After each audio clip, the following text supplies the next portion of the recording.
दिव्य अयोध्या भव्य मंदिर, अद्भुत भक्ति। योगी आदित्यनाथ के बाद मंच पर राष्ट्रीय स्वयंसेवक संघ के सरसंघ चालक मोहन भागवत आए। आज का आनंद शब्दों में वर्णनातीत है और उसके वर्णन करने का प्रयास इसके पहले के वक्तव्यों में अच्छा हो गया है। यह भी बता दिया गया है और हम जानते भी हैं कि आज अयोध्या में रामलला के साथ भारत का स्व लौट के आया है।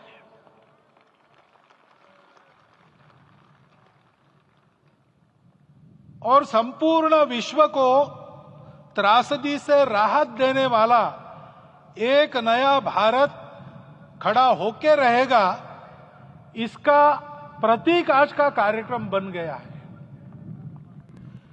ऐसे समय में आपके उत्साह का, आपके आनंद का वर्णन कोई नहीं कर सकता।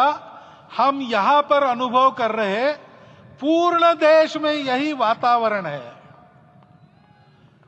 छोटे छोटे मंदिर के सामने दूरदर्शन पर इस कार्यक्रम को सुनने वाले हमारे समाज के करोड़ों बंधु वहां पहुंच न पाए, ऐसे घर घर के हमारे नागरिक सज्जन, माता भगिनी सब भाव विभोर है, सब में आनंद है, सब में उत्साह है। और ऐसे समय में जोश की बातों में थोड़ी सी होश की बात करने का काम मुझे ही दिया जाता है। आज हमने सुना कि इस प्राण प्रतिष्ठा महोत्सव में पधारने के पूर्व प्रधानमंत्री जी ने कठोर व्रत रखा। जितना कठोर व्रत रखने को कहा था, उससे कई गुना अधिक कठोर व्रताचरण उन्होंने किया। मेरे पुराना उनसे परिचय है, मैं जानता हूं वो तपस्वी है ही, परंतु वो अकेले तप कर रहे हैं, हम क्या करेंगे। अयोध्या में रामलला आए, अयोध्या से बाहर क्यों गए थे? रामायण में क्यों गए थे बाहर? तो अयोध्या में कलह हुआ। अयोध्या उस पुरी का नाम है जिसमें कोई द्वंद्व नहीं, जिसमें कोई कलह नहीं, जिसमें कोई दुविधा नहीं। वो हुआ 14 वर्ष वनवास में गए। वो सब ठीक होने के बाद दुनिया के कलह को मिटा के वापिस आए। आज रामलला वापस फिर से आए हैं 500 साल के बाद। जिनके त्याग, तपस्या, प्रयासों से ये सोने का दिन आज हम देख रहे, सुवर्ण दिवस देख रहे, उनका स्मरण प्राण प्रतिष्ठा के संकल्प में हम लोगों ने कहा, आपने सुना होगा, स्मरण किया। उनकी तपस्या को, उनके त्याग को, उनके परिश्रम को शत बार, सहस्त्र बार, कोटि बार नमन है। रामलला के यहां इस युग में आज के दिन फिर वापस आने का इतिहास जो जो श्रवण करेगा वो राष्ट्र के लिए कर्मप्रवण होगा और उसके राष्ट्र का सब दुख दैन्य हरण होगा। ऐसे इस इतिहास का सामर्थ्य है। परंतु उसमें हमारे लिए कर्तव्य का आदेश भी है। प्रधानमंत्री जी ने तप किया, अब हमको भी तप करना है। राम राज्य आने वाला है, वो कैसा था? दैहिक दैविक भौतिक तापा, राम राज नहीं कहु व्यापा। सब नर करहि परस्पर प्रीति, चलहि स्वधर्म निरत श्रुति नीति। सब निर्दंभ धर्मरत पुनि, नर अरु नारी चतुर सब गुनी।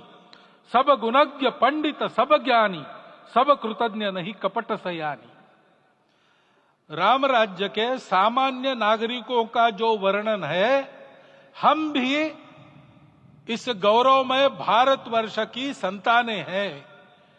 कोटि कोटि कंठ उसका जयगान करने वाले हमारे हैं। हमको इस प्रकार के व्यवहार को रखने का तप आचरण करना पड़ेगा।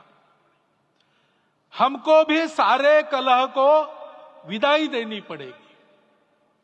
छोटे छोटे परस्पर मत रहते हैं, छोटे छोटे विवाद रहते हैं, उसको लेकर लड़ाई करने की आदत छोड़ देनी पड़ेगी।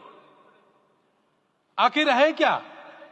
ये बात बताई, वो सामान्य नागरिक कैसे थे? निर्दंभ, प्रामाणिकता से आचरण करने वाले, केवल बातें करने वाले नहीं और बातें करके उसका अहंकार पालने वाले नहीं थे। काम करते थे, आचरण करते थे और अहंकार नहीं था, ऐसे वो थे।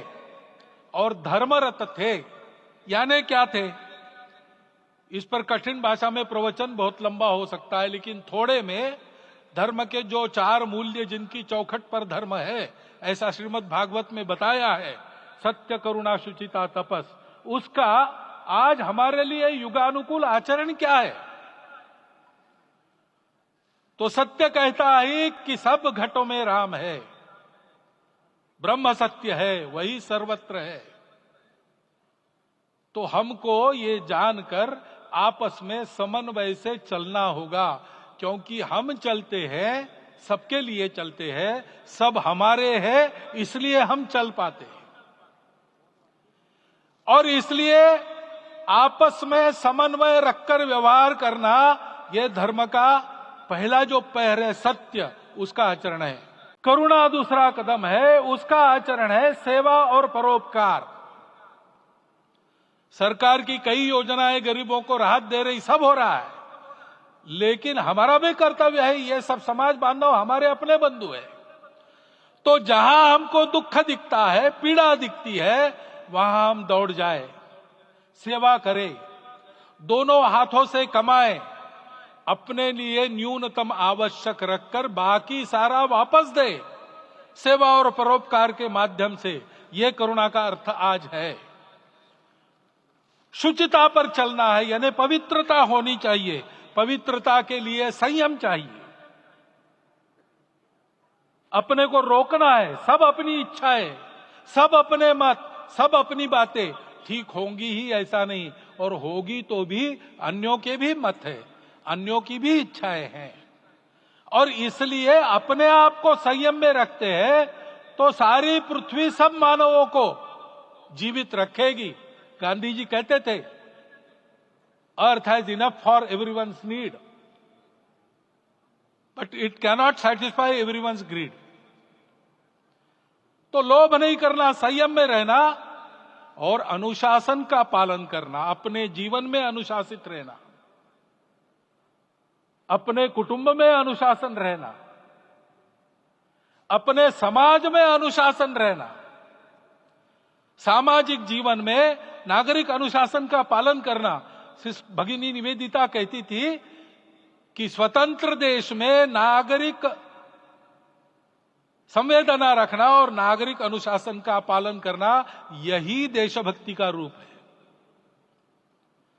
इससे जीवन में पवित्रता आती है। और तपस का तो मूर्तिमान उदाहरण आपके सामने आज दिया गया। व्यक्तिगत तपस तो हम करेंगे, सामूहिक तपस क्या है? संगच्छध्वम संवदध्वम संवो मनांसी जानता।